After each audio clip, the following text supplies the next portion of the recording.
Good afternoon. The Secretary General will preview the meeting of NATO leaders next week, and then he will be happy to take your questions. Secretary General. Good afternoon. NATO leaders will meet in London next week. Together we will mark the 70th anniversary of the most successful alliance in history and look to the future together. NATO continues to be the bedrock of peace and stability in the Euro-Atlantic area. And today, Europe and North America are doing more together than in decades. We have raised the readiness of our forces, and for the first time in our history, we have combat-ready troops in the east of our alliance. We fight international terrorism, including with training missions in Iraq and Afghanistan, and we are modernizing our alliance to deal with the challenges of the future. When leaders meet next week, they will build on these achievements, and they will make decisions on a range of issues, including further improvements to the readiness of our forces, recognizing space as an operational domain, updating our action plan against terrorism, and balancing the burden more fairly when it comes to investing in our defense. Today, we are releasing new defense spending figures.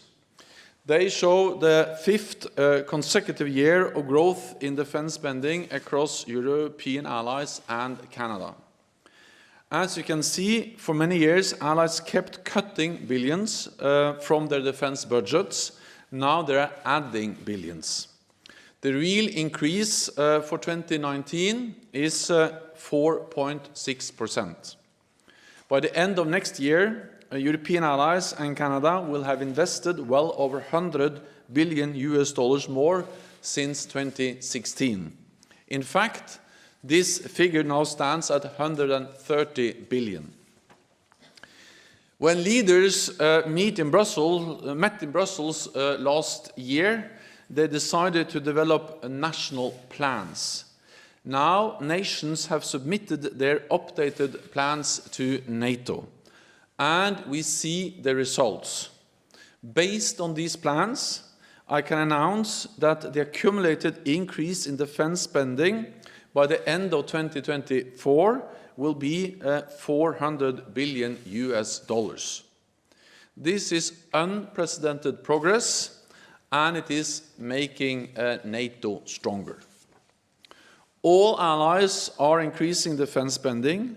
More allies are meeting the guideline of spending 2% of GDP on defense. This year, 9 allies will meet the guideline, up from just 3 allies a few years ago. And the majority of allies have plans in place to reach 2% by 2024. Allies are also investing billions more in new capabilities and contributing to NATO deployments around the world. So we are on the right track, but we cannot be complacent. We must keep up the momentum.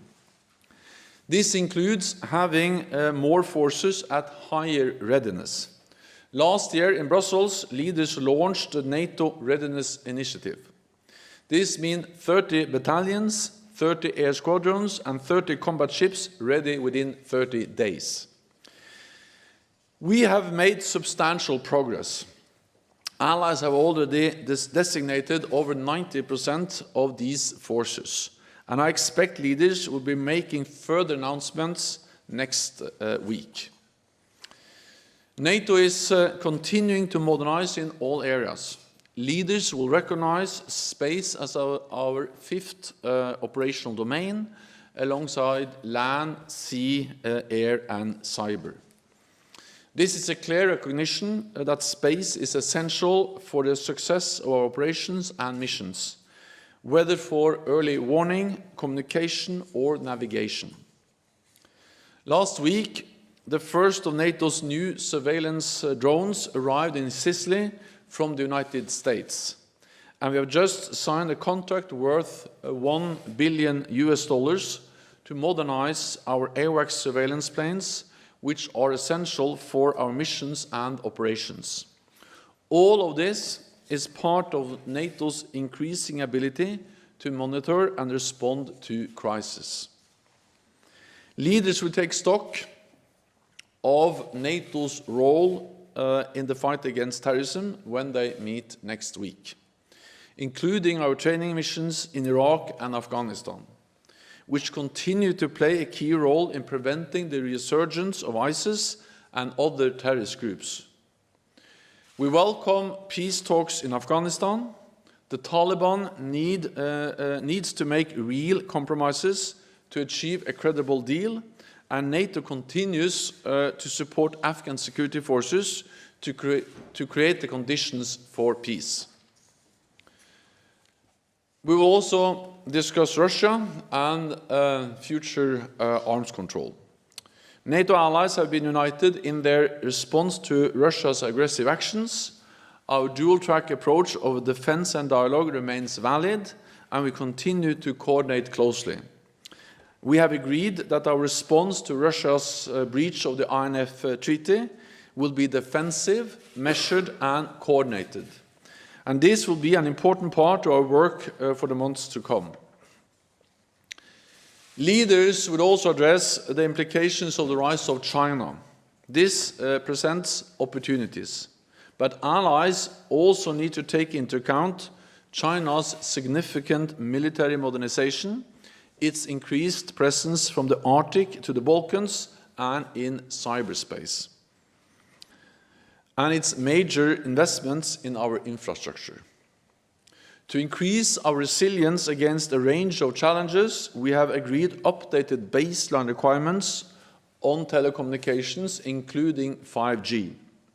And we will continue to focus on the security of our critical infrastructure, which is vital for our military operations and our day-to-day life.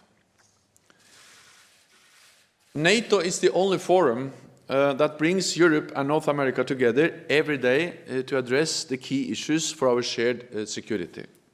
We are 29 allies, each with its own history, culture, and political parties. So we should not be surprised that sometimes we disagree. But the strength of NATO is that we have always been able to overcome our disagreements and unite around our core task to protect and defend each other. In our 70th anniversary year, I am proud of our record. NATO helped to end the Cold War without a shot being fired. We made possible the peaceful reunification of Germany and Europe. We stopped the bloodshed in the Western Balkans, and we took a lead role in Afghanistan after 9/11. Today, NATO protects almost 1 billion people. We continue to fight international terrorism, and we stand united against Russia's aggressive actions. Every day, NATO planes patrol our skies, NATO ships secure our seas, NATO troops protect our borders, and NATO's nuclear deterrent remains the ultimate guarantee for Europe. Our alliance is active, agile, and adapting for the future. Standing together, North America and Europe represent half of the world's economic might and half of the world's military might. In uncertain times, we need strong multilateral institutions like NATO. So we must continue to strengthen them every day, to keep all our citizens safe, and that is what we are going to do when leaders meet next week. With that, I'm ready to take your questions. Okay, we'll start with Washington Post. Michael Birnbaum from the Washington Post. I have a question about the spending figures. You said that 9 countries are now meeting the spending guidelines. Bulgaria is the new country, if that's right. They've just bought a whole bunch of F-16s, and the Bulgarian press suggests that their spending figures will actually drop again next year. So are you expecting that increase is going to drop again? And if so, how are you going to explain that to President Trump? And I have a second question, just about the general sort of structure of the meeting. I mean, the way you're presenting the defense increases, you're focusing on how much it's increased since 2016, when in fact they spending started increasing in 2015. the focus on space, the announcement of the contract with Boeing for the update of the AWACS. I mean, these are all things that seem very directed toward one man, President Trump. What's the consequence of focusing so much NATO effort on pleasing a single NATO leader, and does it have an adverse consequence on the broader readiness and strategy of the alliance? Thank you. President Trump is right about the importance of European allies and Canada spending more, and he has conveyed that message very clearly to allies several times. But European allies and Canada should not invest in defense to please President Trump. They should invest in defense because we are faced with new threats and new challenges. Our security environment has become more dangerous. We have seen the rise of terrorism. We saw the need to really step up in the fight against ISIS, Iraq and Syria. We have seen a more assertive Russia over the last years. We see cyber threats, and of course we also see the fundamental shift in the global balance of power with the rise of China. All of this together, combined with a more unpredictable security environment, is the reason why all NATO allies decided to invest more. And now we are delivering on that. And that's the reason why we're doing it, because we actually agreed. Of course, it will vary a bit from year to year between the different allies, how much they increase and the exact numbers. For instance, if you have a huge investment, maybe your defense spending will go up and then a bit down the next year. That may happen. But there is no doubt that the trend is up. Because year by year we are increasing, and year by year we are adding billions to our defense spending. And this is totally different from what we saw before, because then we had a decrease, now we have increase, and we have 5 consecutive years of increase across Europe and Canada. Space, well, we all agree that that's important. I know that this is also important for the United States, but again, these are decisions which we have made together, 29 allies, and it shows that NATO is delivering, NATO is changing, NATO is adapting, and we modernize, and space is one example showing that.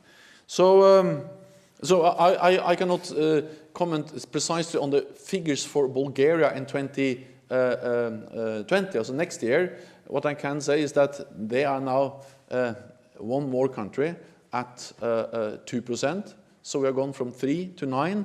But also those who are spending less than 2% have started to increase. Okay, we'll go to TASS. Thank you very much, TASS News Agency.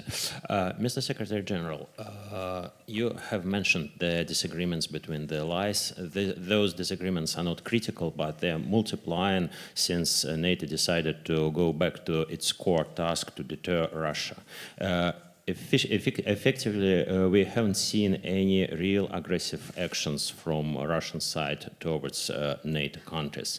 Don't you think that it's a high time to think about the real change of NATO policy to face some real threats and not imaginary ones? Thank you very much. We don't see any imminent military threat of Russia against any NATO country.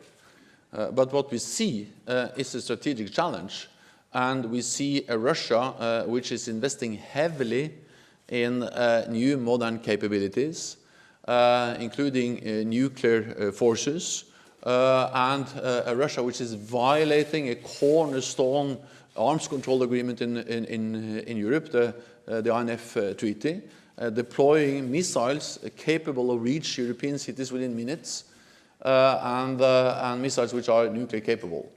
And we see a Russia which has been responsible for aggressive actions against neighbors. Georgia, Ukraine, but also have forces in Moldova without the consent of the government in that country. So, yes, we have not seen any aggressive actions against a NATO country. But the reality is that that's exactly why it is so important for NATO to continue to provide credible deterrence and defense, also in a more unpredictable world, and that's the reason why we have modernized, invested more and increased the readiness of our forces over the last years. NPR Deutsche Welle, second round. Hi, Terry Schultz. Following on that, what do you make of President Macron's statement that he would like the alliance to focus more on terrorism because he doesn't feel that Russia is a threat? When one of the major European leaders says that, doesn't it send a signal to Moscow that everyone's not on the same page? But NATO doesn't have the luxury of either to focus on terrorism or on the challenge posed by a more assertive Russia and Russia's heavy investments in new military capabilities. We have to be able to respond to any potential threat and any potential challenge from any potential direction in cyberspace and wherever it may come from. And that's also the reason why we are investing in higher readiness of our forces, so they can be deployed where needed. They are not earmarked for any specific situation. They are flexible, they are ready, and they can be moved and they can be deployed where needed. So for me, there is no, and actually what NATO has proven over the last years is that we are able to both step up in the fight against terrorism with our mission in Afghanistan, with our new training mission in Iraq, and also being a member of the global coalition to defeat ISIS, and working with partners, for instance, in Jordan and Tunisia and elsewhere. So for me, we have to do both and many more things, and that's exactly what we are doing. Okay, Wall Street Journal. James Marston, Wall Street Journal. Secretary General, you just outlined a fairly convincing case as to why NATO has strengthened its defense and deterrence against Russia, what it's done, and why it needed to do that. Do you worry that President Macron is perhaps moving too fast in his efforts to improve relations with Russia when Russia hasn't really done very much to change what it's doing? In NATO, we have agreed on the policies towards Russia, and that's based on what we call the dual-track approach.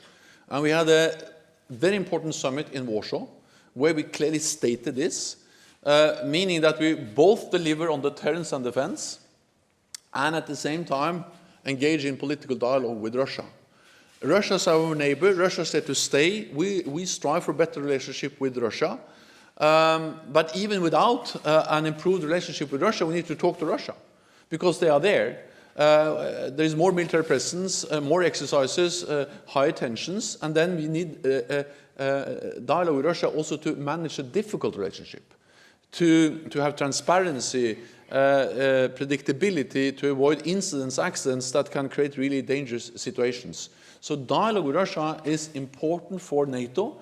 And I welcome the fact that after 2 years with no meetings in the Nato-Russia Council from 2014 to 2016, since 2016 we've actually been able to convene several meetings, briefing on exercises, briefing on military posture, addressing difficult issues like Ukraine, INF, and so on. But I think it is important that we sit down with Russia, and I very often refer to also my own background from Norway, where we actually were able to work with Russia, also during the coldest period of the Cold War, and agree with them on different issues. So, but the message when it comes to Russia is that dialogue is not a sign of weakness, and we have to be strong and united. That's when we can unite in engage in dialogue with Russia. And therefore it is so extremely important that we have been united, for instance, on the issue of the INF. All allies agreed that Russia violated the treaty. This was not only based on US intelligence, but also intelligence from other allies. And all allies agreed on the US decision, because no treaty can keep us safe if it is only respected by one side. And now we are working on how NATO is going to respond. Meaning we have agreed some, main principles, some main elements, that we are going to be coordinated, we are going to be defensive. We are not going to mirror what Russia is doing, so we have no intention of deploying land-based nuclear missiles in Europe. But we have to make sure that we have credible deterrence and defense also in a world without the INF Treaty and with more Russian missiles deployed in Europe. And we have to remember that the NATO nuclear deterrent is the ultimate security guarantee for Europe. And this is an arrangement which we deliver together, European allies and the United States. We have common command and control. We have years of experience working together, common doctrines, common exercises. The US has forward deployed nuclear weapons in Europe, but European allies provide the basis, the aircraft, the support to build this NATO nuclear deterrent for Europe together. So we have been able to stand together, and we'll continue to stand together in the way we approach Russia. Couple times, lady in the middle. Thank you, Secretary General. You said that maybe discussion about Afghanistan in the next meeting in London. If I may ask about your comment about the President Trump trip or visit in Afghanistan, and also he said that ceasefire and inter-Afghan dialogue will be the best for the peace. Which is always refusing by Taliban. Don't you think that they need more pressure on that? Thank you. So I welcome that there are contacts, talks between the United States and the Taliban. This is also something which the US is consulting with all the NATO allies on regularly. Secretary Pompeo has briefed allies. Ambassador Khalilzad has briefed allies, discussed this with allies, and we are consulting all the time, because it's not only US is in Afghanistan, but you have to remember that there are also many non-US troops in Afghanistan, and this remains our biggest military operation outside Europe. So Afghanistan shows the strength of NATO, bringing allies, partners together to addressing a common challenge to prevent Afghanistan from once again becoming a safe haven for international terrorists. And it's extremely important that we avoid or prevent ISIS to establish themselves in Afghanistan, or to try to re-establish a kind of terrorist caliphate in Afghanistan, which they lost in the Levant. We think that the best way we can make sure that there is a credible deal, a real deal, is that we continue to support the Afghan security forces, sending a message to Taliban that we are ready to stay, we are committed, and they will not win on the battlefield. They have to sit down at the negotiating table and make real compromises. And therefore, the message from NATO is that we are committed. We will continue to support the Afghan security forces, but of course we also welcome any efforts to try to find a peaceful negotiated solution, including of course reduction of violence. Okay, Ukrainian news agency here. Dmitry Shkurko, National News Agency of Ukraine. Just in few days after the London summit, leaders of Germany and France will go to Paris and meet in Normandy format on Donbass settlement.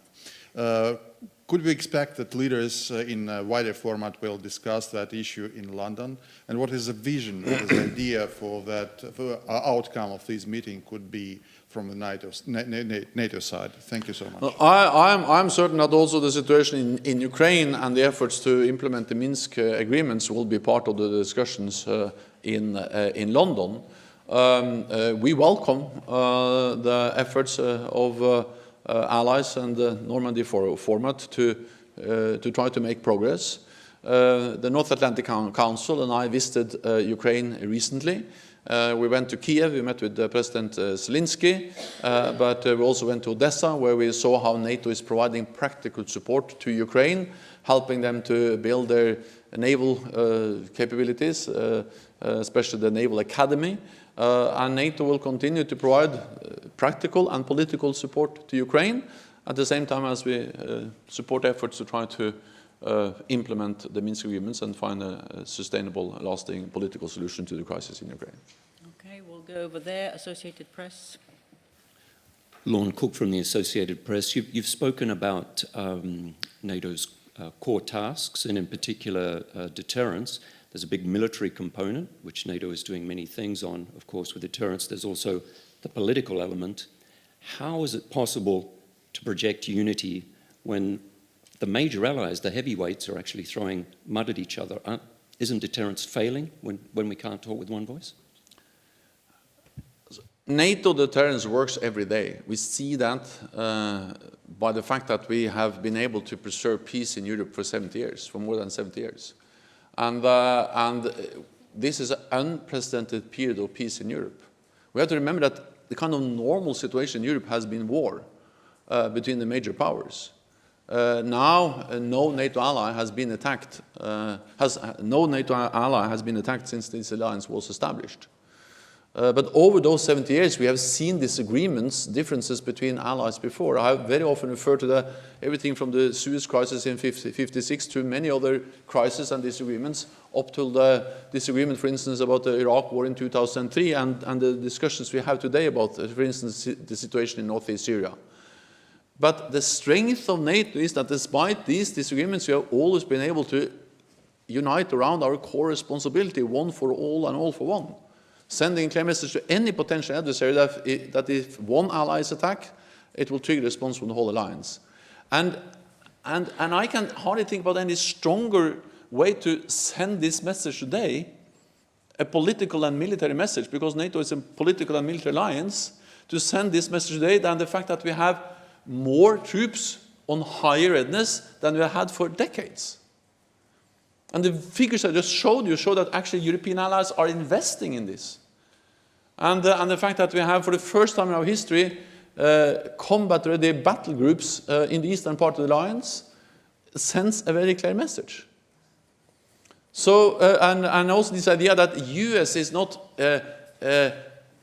committed to Europe and to NATO is wrong. Partly because it's stated clearly from the United States, from the President, from the Congress, from the political leadership in the United States that they are committed to NATO. But on top of that, or perhaps even more important, is what they actually do. Action speaks louder than words, and the US is now increasing their military presence in Europe for the first time in many, many years. Next year we have the new Defender 2020 exercise with around 20,000 US troops deployed in Europe to exercise actually how to defend Europe. That will be the largest number of US troops participating in an exercise in around 25 years. So yes, so there is no way I can deny that allies disagree on issues which are important, climate change to northeast Syria. But at the same time, allies are sending a very clear message that we are committed to our collective defense because that keeps us all safe. Okay, we'll go to the other side of the room, gentleman over there. Thank you. Either, and then we'll go to the other colleague. Okay, thank you. Uwe Mergener, Mittler. Good morning. Secretary, a week ago we heard a lot about commissions in order to improve or in order to satisfy the French president's critique on NATO. So far, nothing has been said. What will be the development? Is that this issue of commissions be discussed at the summit? Thank you. We had a discussion last week, as you said, at the foreign ministerial meeting, and I said that I think it has some value to have some work reflecting on how to further strengthen NATO, and especially the political dimension of NATO. This discussion is ongoing. I think that the important thing is that what we have seen is that all allies has clearly stated that they would like to further strengthen NATO, and especially further strengthen the political dimension of NATO. Exactly how we do that, what kind of tools we use to achieve that end, well, that may be different views about that, but that's not the most important thing. The most important thing is that we actually are delivering a stronger NATO. And we have proven that we are able to deliver a stronger NATO over the last years, both to strengthen the political dimension and the military dimension. Just the way we have dealt with one of the most important strategic issues in Europe today, the demise of the INF Treaty, arms control, shows that NATO is a political alliance and the only place where North America and Europe sit down together every day and make decisions, consult, and take actions together. And we have strengthened that. And then I have a pragmatic. Also, the most important thing is to strengthen NATO. Exactly how we do it is not the most important thing. Okay, gentleman there. Zansan reporter from Kurdistan 24. Thank you, Mr. Secretary General. Yesterday, Kurdistan Prime Minister had meeting with the President Erdogan in Ankara. Are you welcoming to this kind of talking or dialogue between the Kurdish Authority and Turkish Authority? And the second question, do you want to peace in the Middle East? You have to accept the Kurdistan-like country. You know why? I'm going to explain you. We please ask questions Yes. rather than making explanations. All right. Thank you. You from Norway, you have a country, you have identity. And all people, this room, they have identity, they have the country. But accept me, not just me, 30 million Kurdish in the Middle East, they don't have identity, they don't have country. So I think, what do you think if you give the country for the Kurdish in the Middle East? Do you think there will be the peace in this area? Thank you. First of all, I think it's a good thing that political leaders meet, and especially when we are faced with difficult challenges and complex situations as we are faced with in that region, and therefore I welcome these kind of meetings. Second, I think it's extremely important that we have a negotiated political solution to the situation we see in northern Syria, but in Syria in general. And I know that the UN efforts is also addressing, of course, the concerns and the issues which are raised by the Kurdish people. But it's not for NATO to, as I say what the solution should be. We welcome and support UN efforts to try to find a political solution. Last question, Danish TV, all the way up there, yeah.